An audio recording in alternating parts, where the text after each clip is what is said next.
different things.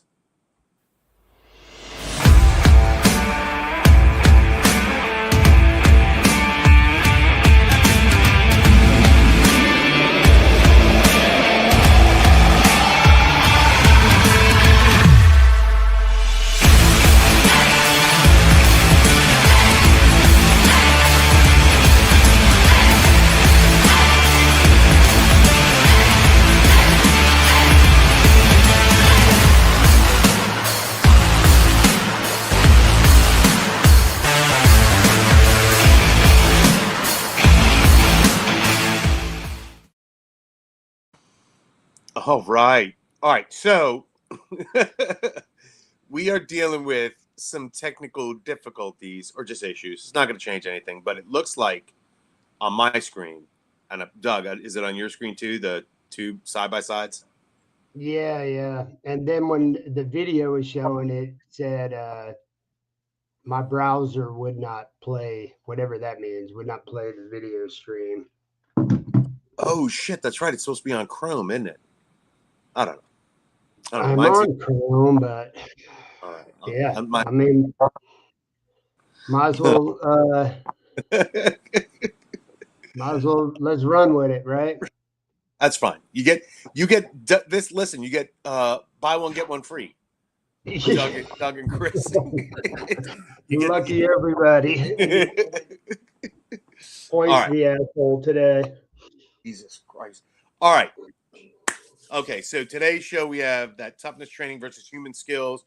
All right, so this is like something that I want to preface what we're talking about now because now we're in a different kind of place. Like Doug, you just did the PCISs, and we're constantly kind of moving around, and I can probably say this for both of us. The mental health or the wellness side of first responders right now is nothing like it was.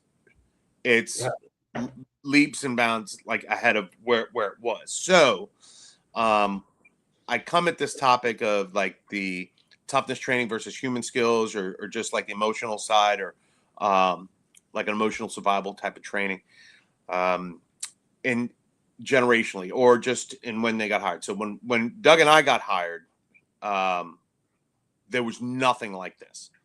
There was nothing. I mean, there was no, it was all tactics. It was all what to do. I know for us, when we did training, like getting ready to go and to do the work, was don't show emotion, get your shit together, hold it in. If you deal with it later, whatever, just suck it up. That was 100% across the board. But now you got a lot of folks coming onto the job that this is part of it. And I'm not knocking anybody that does it. To me, it's cringeworthy where there are videos online of people getting accepted into the academy and then they get to meet the whole staff and it's like a dance line, like coming into the academy. The day I got into the police academy, we sat down and I had a Vietnam era veteran officer who was running our academy. Big shout out to Ray. He was a highly decorated SF, combat veteran.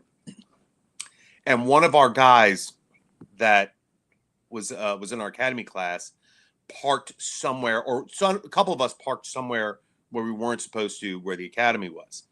So we didn't get to dance in and shake everybody's hand and be like, hey, great to meet you. My guy came in and says, who are the fuck sticks that parked in the goddamn road? And just went fucking off. And he goes, and we're all in suits, right? Because we didn't get issued anything yet. It's like day 1, minute 1. And we're yelling at, and they're calling us pieces of shit. I can't believe you. What kind of fucking idiots would do? And they were using all sorts of language. It was, I was literally, while I was in the police academy, I was on terminal leave from the military. So I was like, okay, so he's yelling at us. Not a big deal. It was a shock for a couple of people that were in there. But so that's how we were like indoctrinated. I don't know if, Doug, when you got to the academy, did they bake you a cake and say thank you for coming here? And no, they did. Again, it's changed. since we came on, right? Yeah, much like my beginning of my police academy was exactly like yours. I got yelled at and screamed at and made fun of, and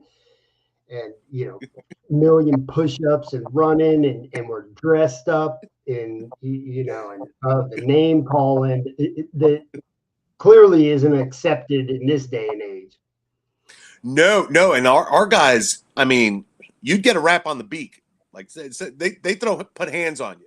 It was Yeah. there was no fucking around. So it was a different kind of academy, and I say that because I was working with guys that joined the police department first, worked the street, then went to the academy. Yeah, so like it changes over time. So when we talk about being prepared to do the job, emotionally or behaviorally, it's a little bit different. Like every 10-20 years, it kind of shifts a little bit, right? So I'm going to talk to you guys, and we're both going to talk to you from what it looks like. We were trained to do what we needed to do, and when we got into specialty training, whether it was special tactics or preparing for doing search warrants or making building entries or hostage rescue, so all these different things, the messing up during training resulted in a physical penalty. That's just the way it was. And it wasn't like, all right, guys, you messed up. Let's go ahead and do some push-ups, or let's go ahead and run a mile and a half, or let's go do it. It wasn't very nice. It was in your face. You were more, and I'll tell you right now, the majority of us were more pissed off at ourselves for fucking it up than for being yelled at, if that makes any sense, right? So, because a lot of people, like and this goes back to the military. Like I left the military, and then I had some family members go in, and they had introduced stress cards. So if you're getting yelled at, you can hold the stress card up, and then they'll stop yelling at you and give you some me time or whatever it calls.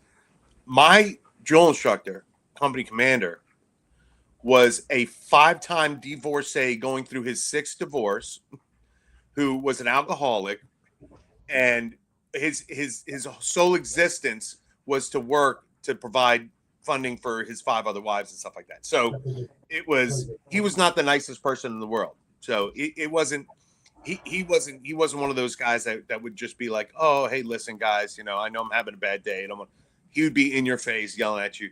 So kind of going right into the police side of it, it wasn't a big thing.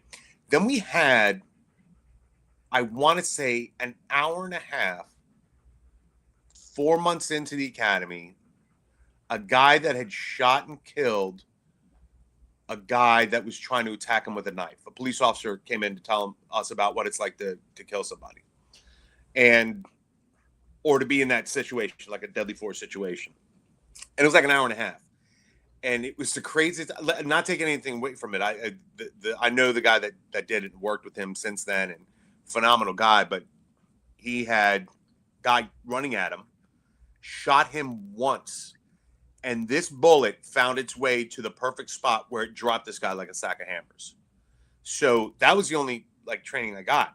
Now fast forward to my last shooting, I shot this guy for 15 minutes. This guy wasn't dying. I was like, so it did not prepare us for it. Now that's just the mechanics of it. That's just going kinetic and what it looks like to go kinetic. No one told me how it was going to feel like afterwards. Nobody told me what it was going to feel like after a year. I mean, a month on the job, we had a police officer killed. I was going to a funeral during my academy for a police officer that was killed in the line of duty, which was, you see a lot of emotion from the civilian side of the house, and there was some emotion from some officers, and they were kind of looked at like, this is the job, this is what you do, kind of stuff like that. Nobody talked about that. Nobody talked about what it looks like to unload that stuff or come home. So as a result, 15, 20 years later, after all this stuff is going down, is it any wonder why we're in the position that we're in or what we're doing? And some of the older guys and girls that are on the job act the way they do. And we see it a lot, like being cynical and stuff like that. And kind of, but we're taught that. don't feel, other than maybe having compassion for a victim that you're trying to help, whether it be during an investigation or something like that. You don't talk about your shit. First of all, who are you going to talk to? You're not going to talk to people you work with, right? You're not going to go outside. We had a guy, I don't know, did you guys have a mental health person for your agent? We had a guy come in that nobody wanted to, he was an asshat anyway, but nobody wanted to fucking talk to him. And so, like, I mean, he wasn't even approachable if you wanted to. I mean, maybe, I guess, if you wanted to. But he was some guy that was just like, in case of emergency, talk to this guy. And nobody used him, to my knowledge. And just that, what makes a good cop is the ability to manage emotions and to stifle them. I don't want to say manage, just kind of push them down. And any kind of emotion like that was deemed as a weakness. Now, it has changed significantly. I think in some cases it's gone a little bit too much to that side where it's all about listen, this job is fucking tough. It's not meant for everybody. Sometimes you got to put your big boy pants on, right? Or big girl pants on. That's what you got to do sometimes. I think we can go a little bit too far and be like, okay, let's take a break to kind of hug it out. That's not what, in my opinion, that's not what I think is good for the whole thing. I think you need to have a good balance. Don't be an asshole about it. If somebody's really struggling, sure. And the other thing that we got, which I started seeing a lot, was a lot of people kind of like feigning, like I have self-diagnosing, like I have PTSD or I have depression, stuff like that, only because they feel sad for a day. There's no clinical diagnosis or anything like that, right? And I always find that kind of hurts everybody else when somebody kind of fakes the funk a little bit, right? Until I went to when I was starting the unit, I went to I'll throw his name, Mark Fury, over at Boston PD, Boston Peer Support. He ran it for a long time, and I asked him, because when I was starting the unit, I was like, I'm going to come into some obstacles, and then you'd be like, well, you're going to start a peer unit. People are going to take advantage of it. So I was like, hey, Mark, what do I say to the supervisors and the executive staff when they're like, people are going to take advantage of it? And he was like, he's like, of course they are. And I'm like, what? I said, I can't tell my bosses that I'm starting a unit that people are going to take advantage of. He goes, no. He goes, you don't understand. He goes, more people are pretending to be okay than will ever pretend to be hurt. And it kind of stuck with me. And I was like, and we had that. We had an individual who was on medical, working in the office, not wearing a uniform, not wearing like sweatpants and shit like that, which I don't give a shit. Do what you want to do. But every day I got to come in. I'm in uniform. I got to wear it. And this is when I was a supervisor. So I'm coming in.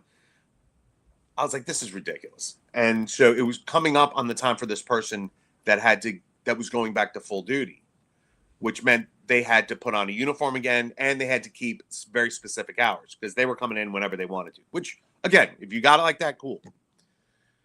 The day before this person was supposed to go back to fit for full duty, they tripped in the back parking lot and twisted their ankle. And I'm like, okay. Now take that situation, and then I have somebody that worked for me and that I worked with in K9. They took a low hit, shattered their ankle to the point where we were going to we're going to cut the suit off, the bike suit and everything. And and she was like, no, don't cut it off. It's the only suit we have. I'm not going to ruin it for everybody, So with a shattered ankle comes out every 5 seconds. She was like, when am I getting back to work? Probably one of the hardest working K9 officers I've ever seen. And she was a gangster officer and she worked narcotics too. So she's amazing, right? So here you have somebody who's significantly injured, career-ending injury, who's fighting to come back to work. So you have those two. And I would argue you have more people fighting to come back to work than you do, at least at that time, than you do people faking to kind of leave. I can't speak to what's going on right now as somebody in the department because I'm not in the department anymore, right? But I'm sure it's changed a little bit. So I think of it that way. So my goal, when I was going through all this stuff, was I want to make it so that we have a good balance. Do your job. It's going to be shitty. You don't have to be happy all the time. You don't have to be singing and dancing the whole every day that you're coming to work. If you're struggling with whatever it is, finances, money, relationship, whatever, let's figure that out. But get your shit together and let's get back to work. Here's what you need to do, as opposed to, all right, let's give them time to not do anything. I don't think that's not my thing. But I'm not going to punish somebody from telling me that they feel a certain way. When you let me ask you this, Doug, on the team, because you guys have seen enough pretty horrific shit, and you probably also dealt with guys on the team that had some personal shit going on that kind of bled into work and stuff like that. How Quite a easy bit. back in the day to kind of, although I'd say smaller units have a tendency to kind of look out for their own, but it's still not to the same degree as like the general population of first responders. What was it like for you guys? Oh, we literally had the same thing. We had a lot of guys. I knew this, and I tell this story. This is half the reason why I started Survive First, because when I came back to work after treatment, the very first morning back to work, I looked around the squad room and I noticed all these guys in the room with me and girls that were struggling as well, because I knew I was struggling over certain situations, and I was like, man, that guy was there with me at this point. And the very first person I looked at was with me in Louisiana, which is one of my most traumatic events, in my career. And, so I knew that I wasn't the only one struggling. And then you had the guys in the department. It was funny, you were talking about the shattered ankle. I remember, as y'all know, I got run over by a truck. I mean, I don't listen, man. That just says it right there. I got run over by a Dodge Ram pickup truck and shattered me into a million pieces. Multiple surgeries, spinal cord injury, and I had vertebrae that were replaced with blocks. Pretty extensive. I came back to work probably a year later, somewhere within a year. And when I got back to work, I went to my SWAT commander and I said, "Hey, man, where's so and so at?" And he looks at me and he goes, "He's still out with his bruised kneecap." He was out before I got ran over. So it was the same thing. And I'm not punking this operator out because he's a gangster and I love him with all my heart, and he's a squared away dude. But what I'm getting at is a lot of officers, when they're struggling, instead of going, "Hey, I'm fucked up in my head," I got a they pistol. go that route because "Oh, well, I got a bruised kneecap and the doctor said I can't work or I can't walk on it." I've never heard of that, before, but his doctor did that. Well, thank God when you got run over, you didn't bruise your kneecap. No, no. I mean, the funny thing is I had 2 knee surgeries from that broken back.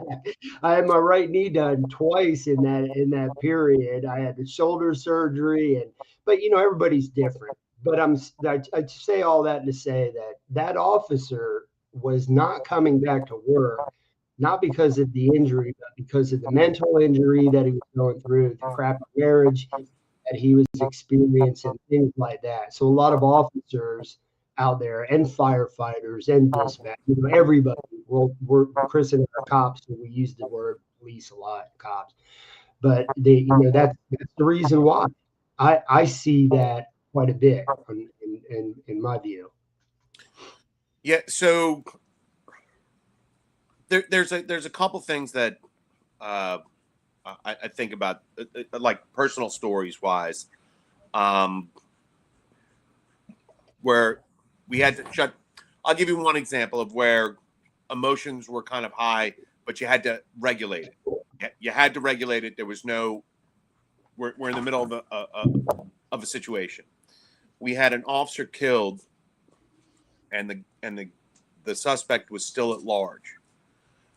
Now I don't know if anybody's, and I've unfortunately had seen people in uniform, in every kind of uniform, fire, EMS, military, police.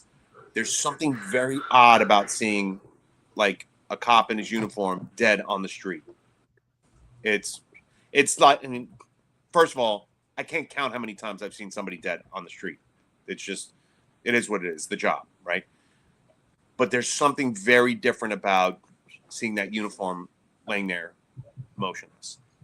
And we were sitting there. And at the time I was working criminal intelligence, which kind of liaising with all the different federal agencies and when this happens, everything stops and we start focusing on what we can do for assets to try to find out where this individual was, right? So we're working on all that stuff. We go to the scene, trying to set everything up to get this guy in. And an officer had started on the scene in uniform, this officer, they were friends, broke down crying. And I was offset of the scene, just like maybe 100 feet away from where this was going down.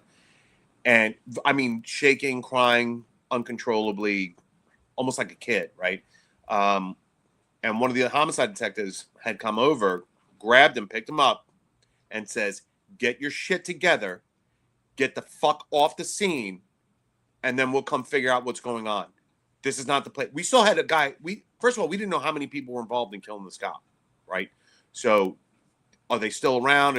We don't need somebody to be a target. So they kind of moved that individual off to offset a little bit, right? Now, I remember thinking how horrible that was to kind of see that or experience that. And then thinking how bad it was for that individual. And I was like, but you got to do it. It's one of those things where there's a time and place. That wasn't the time and place to kind of break down. And we didn't need you being an additional casualty to what was going on. I remember doing that. There was another instance where there was a drive-by shooting and there was a very young child killed in the drive-by. Young kid is killed. Scene's over. The child's body's still there. They had an officer in the front, an officer in the back, and then the medics eventually come down to pronounce the kid and do all this good stuff. The two medics that were there, that were transporting one of the other folks that worked on the kid, and the two officers that were assigned to watching the doors to hold the scene that could clearly see this kid, all had kids the same age. And it was, I remember feeling like, oh my God, this is ridiculous. So wound up kind of, but I in those moments you see, yeah, we're first responders. We have a job to do. But we're also human. And years later, there was a documentary called Restrepo. I think it was Restrepo or Korngal, where a Marine gets killed in combat, and their staff sergeant comes up, gathers everybody around, and says, "Hey, listen, take this time, grieve, cry, get mad, yell, do what you got to do, then get the fuck back to work." So he took that pause. But again, you're in the middle of a combat zone. You can't call a timeout to the bad guys, to the Taliban, and be like, "Hey, timeout, we lost somebody. We need to gather ourselves." But he knew that you needed that moment because they're kids, right? We're pretty young when this stuff's kind of going down. So get your shit together, do what you got to do, cry, be upset, mourn, however it is you want to do it. But we got a job to do, and we got to be back on set now, right? So I think those are the times where I see the contrast between we have this facade of like, hey, we're doing what we need to do, and then what it really looks like, or rolling up to a significantly bad scene with involving children. And for me, the big thing was if it involved children or older adults that were either taken advantage of or kids that were exploited and stuff, or any of that. I wish I could say that the middle part really concerned me, but it really didn't. Some 30-year-old or 25-year-old gangbanger who gets killed, selling dope or trying to rob somebody. I feel for the family having to deal with that, but it doesn't hit me as much as dealing with a child who's innocent or an older individual who doesn't have the capacity to kind of fend for themselves. And that's tough. That's tough. Did you see anything while you were working, Doug? Oh my God, man! I I heard you say child when I came back in, and I want to say the most horrific thing that I experienced in my career was a child. I obviously I was involved in a lot of shootings and shit like that, and homicides and gang warfare, all that stuff. And you almost kind of understand that that's part of the game. That's part of cops and robbers. Bad guys kill bad guys, all that type of stuff. But when it's a baby, a child, there's this innocence that, man, I'm getting horrible feedback, Chris. Oh, are you? Yeah, it's like that split screen. I'm hearing myself, like the other screen is overtaking it. So bear with me. It's kind of hard to talk like this, but um, anyway, I was saying, coming across the child, the small child. I'd only been a cop.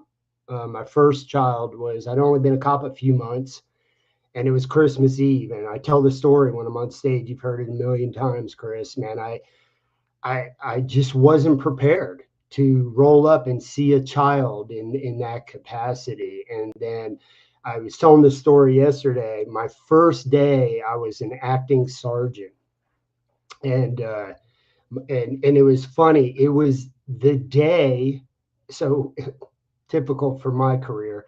The day I came back to work from my broken back, I was like, they're gonna fire me today. Because they didn't want me to come back to work because they didn't want a 40-year-old guy with a broken back out on the streets, and that whole dilemma. And so anyway, that morning I'm only at work, like a few minutes, and the radio comes on and they call me to the station, the lieutenant, and doesn't, it's like, hey, come to my office, so I'm like, okay, here it comes. So I go into the office. There's all this command staff, the chief, and I go, hey guys, do I need an attorney? Because it looked like I was about to get indicted and fired. And they said, no, sit down. We want to talk to you. And they go, hey, we're promoting you. And I went, fuck. I'm like, what did everybody else do wrong? Because if you're at me on the list, a lot of dudes got passed up and mad. Anyway, hey, Doug, real quick. Shut your camera off and turn it back on again. Shut my camera? Yeah, and turn it back on. No, you're still frozen. That's all right. Go ahead. So, am I frozen? Yeah, that's you all right. froze on me earlier. So anyway, I go out. I mean, it's first call of the morning, and it's a suspicious incident. Get on scene, and it's a brand new baby who's deceased, and there's blood splatter all across the wall. And where the guy had taken the baby by the ankles and hit it against the wall. Let's just leave it at that. Yeah. And that was my first experience in that. I always got it broken off in my ass on the first day. First day as a cop, got it broken off in me first day.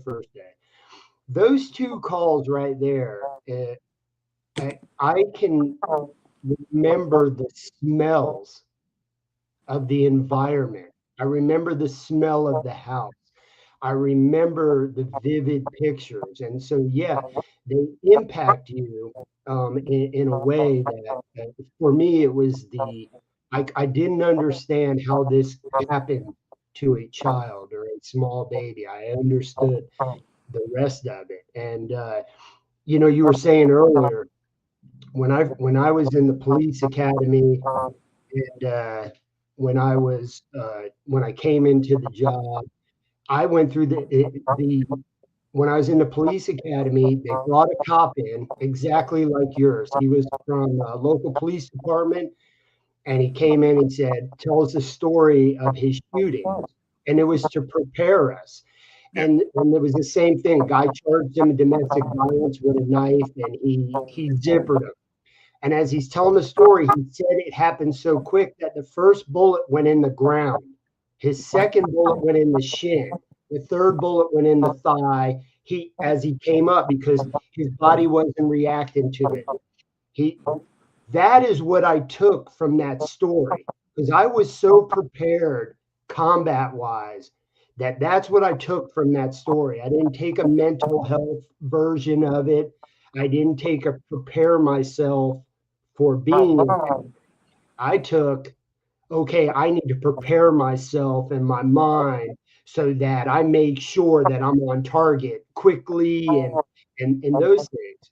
And then my second indoctrination into the combat world, because I knew that the department I was going to was a combat zone. I knew the city of Cocoa was a violent, shooting every day, gang banging every day type of environment. And the first person I met was Dave Grossman, Lieutenant Colonel Dave Grossman. Everybody knows Colonel Yeah. Grossman. And Dave says to me, man, we're having this conversation, and he says, "Hey, bro, kill them all and let God sort them out." And he's like, "Ranger, hoorah." Dave, right? Right. Yeah. That's Yeah. how Oh, he very well. was in the 90s. He wasn't preaching the word of God like he is now, like he was back then. So that was the indoctrination into what I was getting ready to experience. And so, yeah, there was no mental component to the picture. It was prepare yourself for combat, just like you. And so I didn't have those tools coming into the game of, they might tell you in the police academy, oh, you're gonna see dead people and dead children. And when you're in the police academy, you got two things on your mind. I'm gonna get a paycheck. I'm gonna maybe three. I'm gonna get a badge and I'm gonna get a gun. And I'm gonna run and gun. And you're when you're in the academy, you're not preparing yourself, and they're not telling you what those components are Yeah. in there. And if you asked when I went and you went to the academy, they would have berated you at a level that would Oh, yeah. not be accepted in any culture in this day and age. They would have berated you, Yeah. And so, yeah, the children. I even in the industry you and I are in now, that always seems to be the number one catalyst. Most gunslingers like us will tell people, yeah, that was pretty traumatic and it sucked, but that's not my story. That wasn't my problem. Same for Raul. He'll tell you shooting that dude at Pulse, that's not his story. It's the totality of circumstances and the career stuff. And, we've got to do a better job of preparing people, because I get that question. How do we fix this mental health game? Because it's not working. You know, we have more tools now, but it hasn't fixed the problem. Which brings me to this. You'll get a kick at this. And I'm not being derogatory in any way.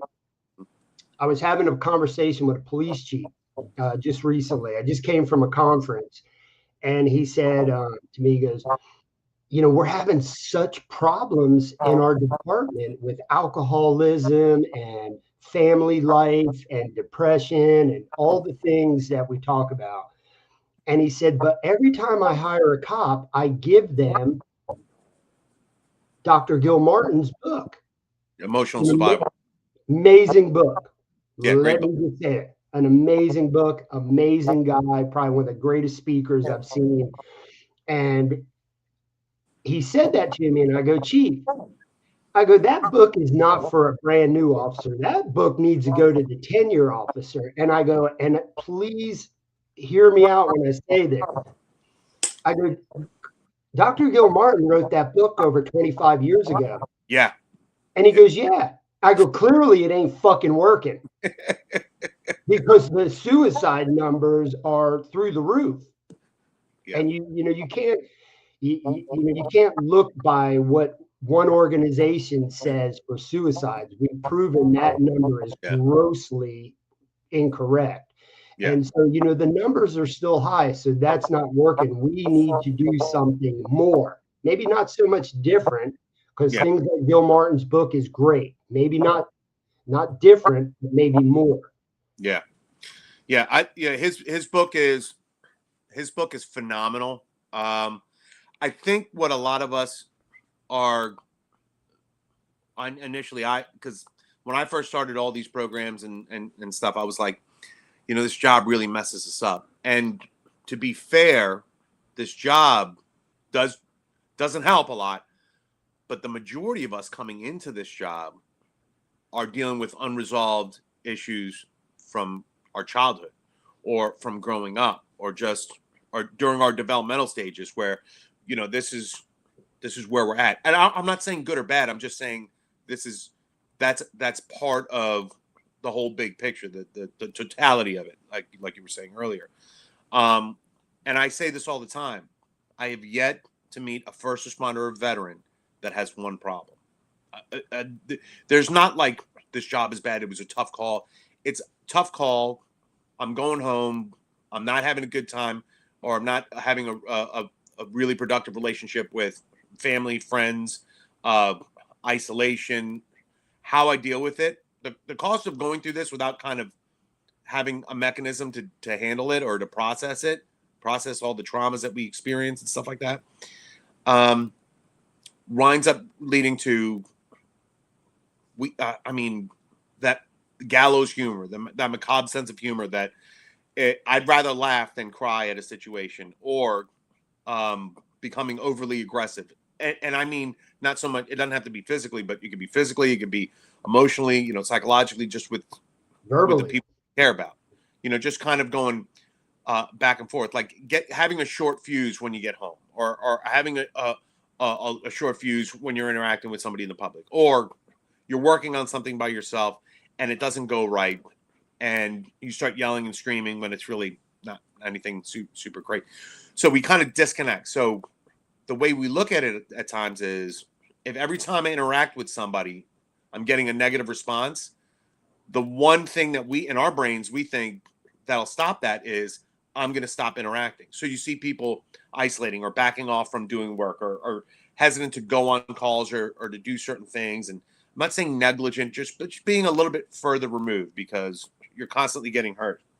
And the other thing is, because of what we see and what we do, and our understanding of our culture, is that there's really not anybody that we can talk to that can understand, which is not wholly true, right? So we don't tell our spouses or our family, what we've actually been seeing. I mean, they want to hear the funny stories of the tactical stuff and all that good stuff and all the technology and stuff like that. They want to hear that. But what happens is we become so retreated into our culture that we start disengaging with people outside of what we do, which is a huge mistake. I have a ton of amazing friends that have no idea what it is to be a cop or to be a veteran or to do anything like that. They're working IT stuff. They're working, financial things. They're working all sorts of stuff. So when we lose, if this is all we've known, all we've been doing, it becomes our identity. And then stepping away from it somehow kind of steals our identity from us. So there's what we think we are, how we're not interacting with people, or how we interact with people. There's like a bunch of different things. And that's without even touching the financial aspect of this. Something I joked about, I think last time I joked about something like, I got a tax refund for like $400. It was like $431.50. And then I had either something breaks, or I had a vet bill. Yeah, it was a vet bill that was like $400.34 or something like that. It was always kind of struggling for like the money. Or I'm working part-time. So now I'm taking myself away from the family. I'm overworking myself. The best thing to do would be kind of step away, to take a break or a respite from all this work and spend time for yourself and do stuff that you like with your family. But then that financial stuff comes in. You're like, well, if I work an extra 20 hours or 30 or 40 hours, I'll have money for this. And then we wind up trying to, save away for that. Something else happens. And by the way, we're not the greatest people to live with while this whole thing is going on. So when we start losing control, that's what happens. It starts spilling over emotionally and physically, and our health declines, and our relationships are kind of take a hit. and our work productivity goes down, or we start getting in trouble at work. Or so what do you do? Well, the one thing I know to do when I get done with work, or I have 4 seconds, I'm gonna have a cocktail. I'm gonna drink. And even better, I'm gonna drink with my friends. I'm gonna drink with the other folks that are doing it. It's funny because we're all in the same place, right? We're not technically all in the same place at the same time, but we're in a very familiar surrounding, and we're all like, it's normal.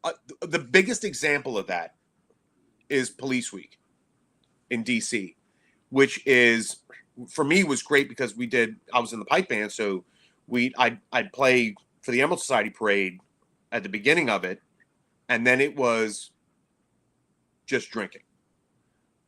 And then you get to meet the widows or the surviving partners, or the people that are either their names are being read to be put on the wall, or their names have just been put on the wall. So you're dealing with a lot of people that are dealing with grief, that are dealing with a shared trauma. You're dealing with organizations. Like if a cop gets killed in the line of duty, that organization, a good portion of them go for the name to be read. And again, depending on the time, your name gets read to be put on the National Law Enforcement Memorial Wall. Or you come back the following year where your name is actually on the wall already. So there's also drinking, which again, it's been a major downfall. I mean, I work, and we both work in a place where we help folks that have gone to that point where it's taken over their life. And I've never to this date dealt with anybody who just has a drinking issue. I haven't.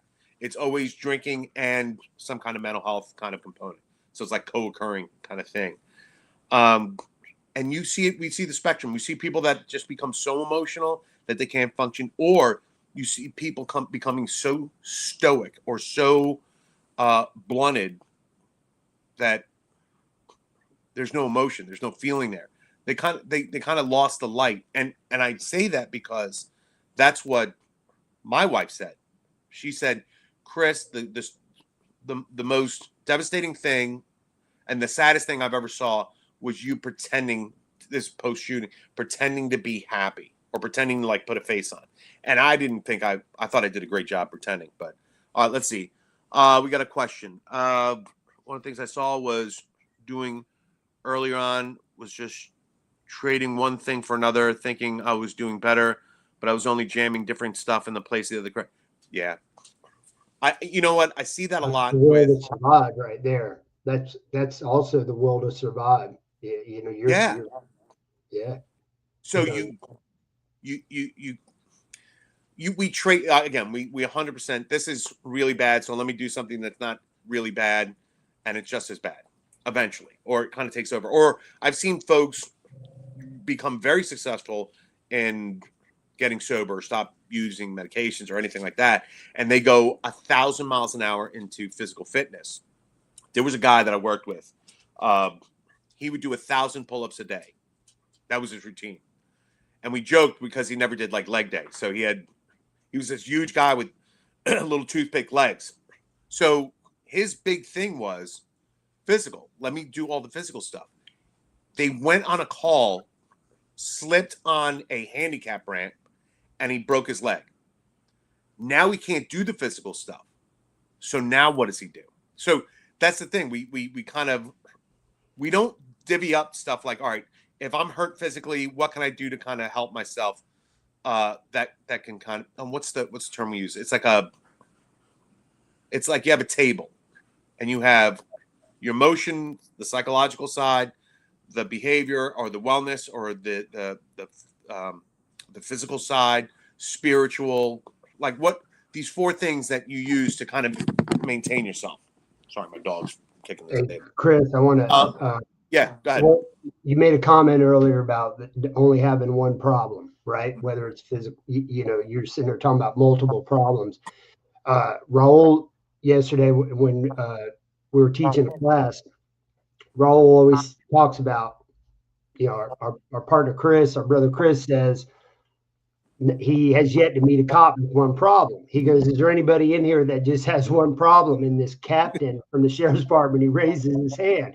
He goes, I only have one problem. He goes, really? He goes, what is it? He goes, my job. That's just what he said. I just figured when he did, I laughed. I was like, man, I wish Chris would have heard that, because that's the first time I've heard anybody podcast that answer. But Well, that's he's a just unicorn. true. You should have taken this picture. Yeah, yeah. And Raul called him the unicorn, actually, because he's so used to saying it. But I wanted to add something to this conversation. This is something that's come up quite a few times lately. And I had an amazing conversation with Sheriff yesterday.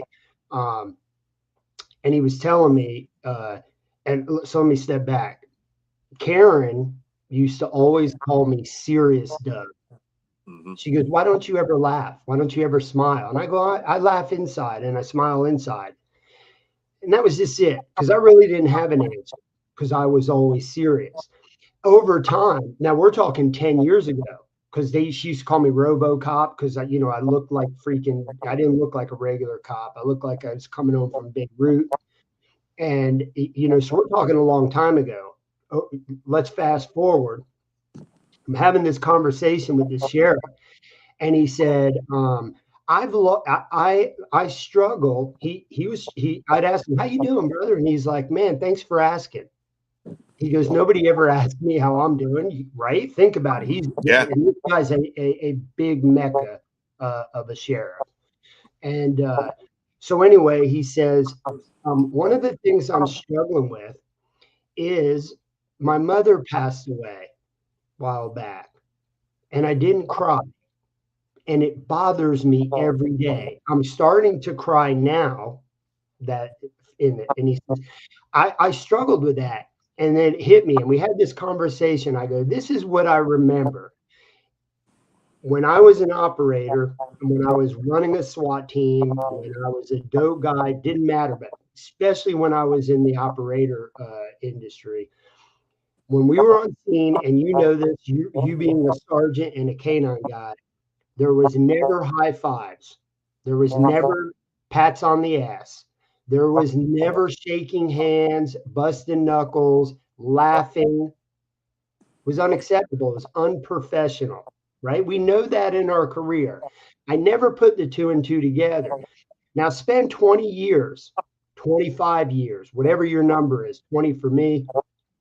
You spend 20 years being serious, not laughing, because it's unprofessional. No matter what the scene is, you cannot be seen laughing, carrying on, kibitzing, whatever the term is.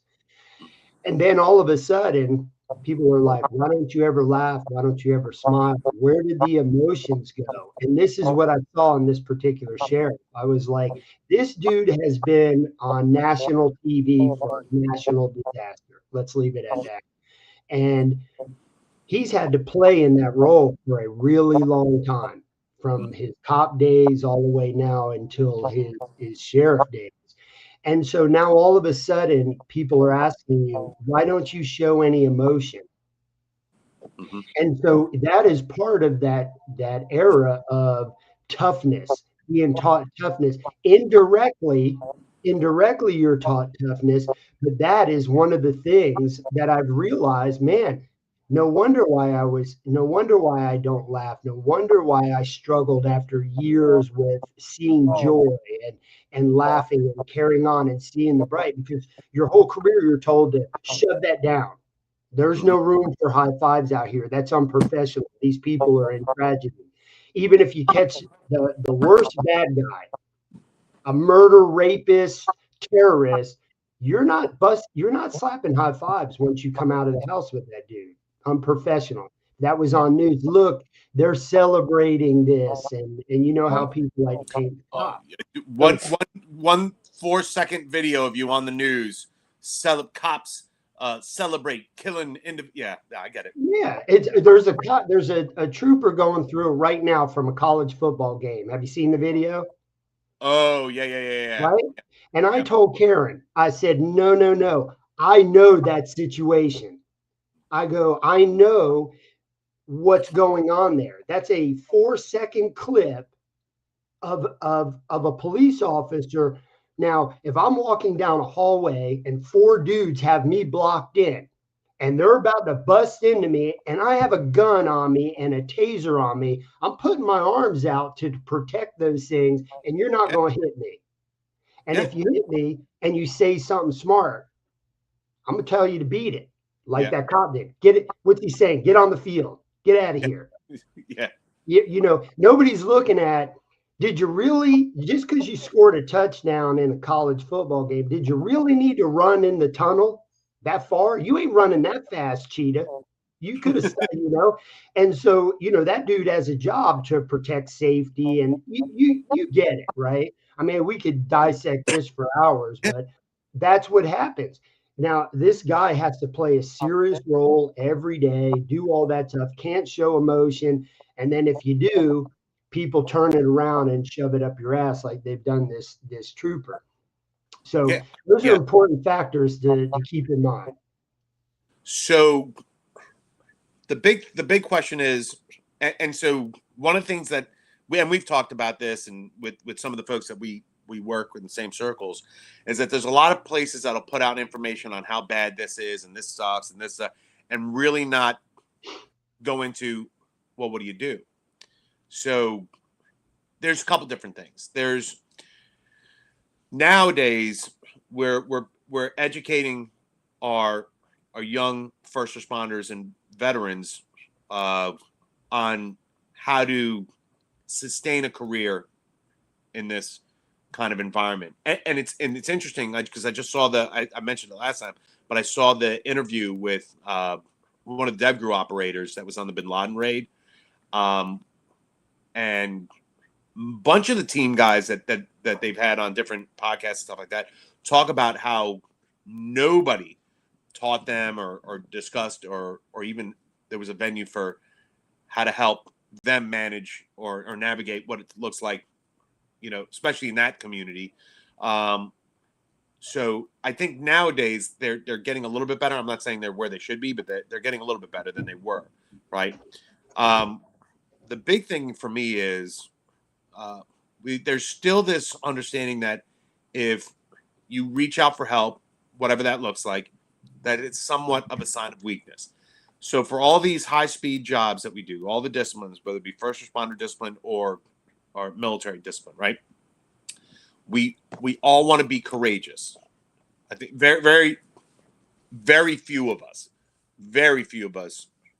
don't want to be perceived as courageous. We do. We want to be like, when the bad shit happens, I want to be able to do it and be the person that people look to for help.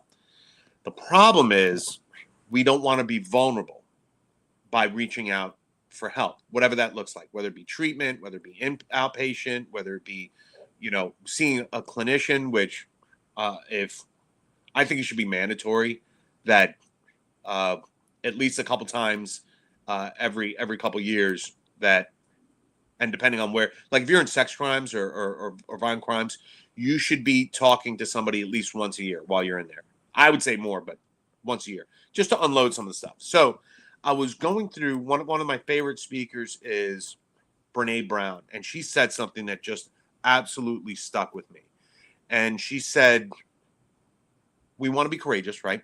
But she goes, and we don't want to be vulnerable.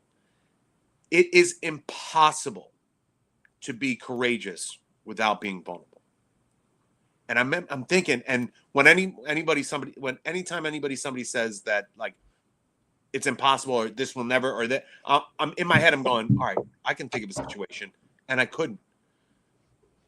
It, like, let's say if the gunshots start going off, it takes courage to go run in there, or towards the gunfire, or towards a fire, or towards or working a scene, or just helping somebody in the midst of all this, right? But in being courageous, you're opening yourself up to be vulnerable, whether it be shot, killed, hurt, stabbed, whatever. So I'm thinking, I'm like, wow, that is such. So maybe we could start changing it. So the idea is just changing what this looks like to get help. Asking for help, I would argue, takes more courage than anything else in this world. It's the hardest thing to do. And it's tough because it's almost like we're admitting defeat, which we're not. Uh, Nobody on this planet can do things by themselves all the time forever. Just can't. You need help. We all need help sometimes, and there is nothing wrong with that. Nothing wrong with that. And it's kind of brings me back to something that we were talking about. I know we were discussing it. Was somebody had mentioned like marriage is a 50-50 split. And then I remember watching, I don't know if it was Brene Brown or Rachel Remen or one of the folks that speaks on this. She goes, it's not 50-50. Sometimes it's 80-20. Sometimes it's 40-60. Sometimes it's 99-1, right? It changes. We don't need the same amount of help all the time, every time. Sometimes we're the helping person. Sometimes we're the person that needs the help. And that shifts, that changes all over the place. So also relearning, because I say this all the time. There was a guy that, and again, on the last show, there was a guy that was deployed for like 400 days in a combat area, comes back. Now he's got to unlearn all the conditioning that he's been through. So, but that, if you do a career long enough, your body gets accustomed to it physiologically, psychologically. We have our call, the call and response. Like if this happens, then we do this. The smells is a big thing. Smells can bring us back to a good time, bad time, and trauma does not. And your brain could give a shit about how long ago something bad happened or something good happened. It's gonna hold on to that, right? So learning how to regulate that, or learning how to understand it, and then treat it, or get help for it. And so again, knowing what help there is important. So like, especially with what we do, we have different resources for folks. I was just putting together something for an agency. The one I shared with you on the email, Doug. It was if this, then this. So if you start seeing changes in behavior, if you start seeing this, what's some of the solutions? Is there an EAP? Is there somebody that he or she can talk to? Is there a component that we're taking care of our men and women that do the jobs? What are we doing for the family? Are we providing any resources for the family? Because guess who the first people to see something going sideways? It's husband, wife, kids, mom, dad, cousins, stuff like that. What resources are available for them to help themselves deal with us? Because I was no picnic, although I think I am, but I was no picnic at all. And I think if we brought Karen on for 4 seconds, she'd tell you how much of an awesome picnic you were to deal with, right, from time to time, right? It's just one of these things. So for me, I think, and kind of looking at some of our notes, how do we redefine toughness? Toughness incorporates being vulnerable. That's just what it does. You have to be vulnerable. And being vulnerable just means that you have to be okay with somebody thinking that, this guy can't handle it. I don't give a shit. And I say this all the time. There's a handful of things that I fall back on. The day I stopped giving a shit about what other people thought of me, if I was reaching out for help, or if I went into treatment or whatever it is, was the day a weight was just lifted off of me. Because the one thing stopping me from getting help a lot of times or talking to somebody was, man, they're going to think I'm a loser, or they're going to think I'm weak, or they're not going to trust me, or they're not going to. I got news for you. People aren't going to trust you. They're going to like you. They are going to trust you. You don't have control over that. All you have control over is how you respond to it. So I think redefining what that looks like without going overboard, and I know that's a tough part of it, because I got to tell you, Doug, and I know me, you, and Raul are on the same page on this. I think I'm as successful in surviving because it was rough. Yeah. Because we had it like that. There is no quit. And I've said this a million times. I may lose the fight, but I guarantee you that other motherfucker is going to know he was in a fight. I'm not quitting. It's just one of those things. And so, what are you doing this for? So, get healthy for you, first and foremost. If I hear a lot of folks saying, and Doug, you hear it too, and I know Raul does, and we all do. I want to get healthy for my husband, for my wife, for my kids. That doesn't work. Yeah, no. Get healthy for you, and that other shit will fall in place. That other stuff falls in. Trust me, it does. And by the way, falling in place doesn't mean everything's going to be magically happy all over again, right? It just means you have another stage that you got to work on. Just keep on keeping on. Keep on keeping on. It's not anything is a quick fix, but there are resources available. For me, I think we would benefit from helping people if they had a mechanism to talk to somebody, and they're talking to people, because our friends that are clinicians they're inundated, like they're getting more people talking to them, which is great. So I think that's working out. So talking to somebody, having a support system. This job is temporary, as cool and as awesome as it is, but it will be over, and that doesn't mean that your life is over. You can do some other shit after this. Doug, myself, and Raul are living proof that the being in the job or leaving the job does not mean that your life ends and that everything's all done with, right? Find your purpose, whatever that is. I know guys that left the job, became HVAC guys. Those guys are making triple the money of what they made. They made more money in the first 5 years that they started working HVAC stuff than they did their whole career in the police department. Yeah. Right? It's insane. But I hope we got to that. I hope we got to that one question. We kind of answered that. That we do tend to replace things with other vices or other, and again, something in excess is not necessarily always as good, even though it's better. What I say a couple shows ago, a little bit of something won't kill you, but a lot will. Yeah. And sometimes, Chris and I both have traded off one bad thing for something that we thought was better. May not be the greatest thing. We both quit drinking years ago, and had to replace that bad thing with something just to help get past it. So sometimes that's not a bad thing. And you're right, Chris. I've had to learn to say, to be grateful for the things that I have and to be grateful. It's really difficult when you leave the job. And it's really difficult. Like every year I go to SWAT roundup with Raul. And I'm a SWAT guy. Yeah, you joke about it. I was a SWAT guy when I started. I was a SWAT guy when I ended. And that's the only reason I became a cop. And I go every year to cheer the guys on and to be part of the brotherhood. And I love being around operators, but it's really difficult. And and when I see new guys on my team that don't know me, oh my God, the fuck you don't know me, man. Like, right? Yeah. And, it's an ego thing, whatever. But I find myself thanking God that I was able to be part of something great in my life.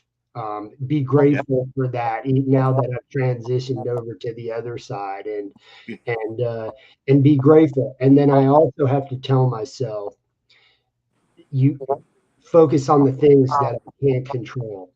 Yeah. And some things you can't control. Some things happen to you in life. They don't happen to your life. They just happen during your life. And that's what I've had to tell myself, and just to accept them and then to move on and just to focus. Because it's that anybody who sits there and tell you life's going to be a piece of cake once you get help, they're full of shit. It's just, I always adequate to cancer. I saw Karen go through it. And I always say, listen, man, if you get cancer, you wake up with cancer one day, you're going to go to the doctor. You're going to treat it with everything you have in your soul. And then you're going to beat it, God willing. And then you're going to have to spend the rest of your life paying attention to it and after caring it and making healthy choices, healthy changes, eating, all those things. And we're really good at doing that. And we're really good about rallying around the people that come down with cancer. Yeah. I was told by a doctor that cancer is no different than a mental injury or mental health. I didn't ask. I woke up one day and my fucking world was upside down. I thought I had gook in my eyes, but the whole fucking world had been flipped over on me in one night. And that was it. And I had to deal with it. And so sometimes you have to accept the fact that, okay, I woke up with this. Now I've got to do all these things the rest of my life to deal with it. It's not, and that's okay. And you can't control that. So just, sometimes accepting it is half the battle as well. And that's what I've had to learn to do. And that would be the message to people. You know, if in some way, hopefully that can help. Yeah. Yeah. Yeah. Again, just to reiterate that, and then we'll sign off here is, we all have the goal. The goal when you're first doing the job is to do the job and then eventually kind of retire and stuff like that. But don't get so distracted with the goal that you're missing the awesomeness that is the present of it. Because I got to tell you, there's some times that, you know, I look back and I'm like, I give anything to be in that. I would give anything to be in the briefing right before we're getting ready to kick somebody's door in, and fucking take everybody to jail and take guns and dope and everything off the street. Or the ride. I would give anything to be on the back of that raid van or in that K9 truck, getting ready to search a house or getting ready to deploy on a hostage or the hostage taker or something. But I don't think I realized how much fun I was having in the moment because I was so focused on everything else. So just like anything else, just be present. We talked about it last show. Be present. And whether you win or lose or whatever fight you're dealing with, continue to fight. Just continue to fight. And how do you do that? With help. Friends, family, support group. And I'll just put it to this way because we're up on time. But and real quick, Raul is taking care of some other stuff, so he's not just avoiding you. So big shout out to Raul. He'll be on. We are going to be recording, I think, a show, right, Doug? We're going to be recording a show. Yeah, for next week. For next week, because for the holidays and stuff like that. So with that, guys, thank you so much for listening. As always, if you or somebody you know is struggling or needs some help, you don't know what to do, who to call, don't ever hesitate to give us a shout, especially during the holiday seasons. We're here for you guys and your family. So God bless. Have a good one and stay safe. Thanks for listening, guys.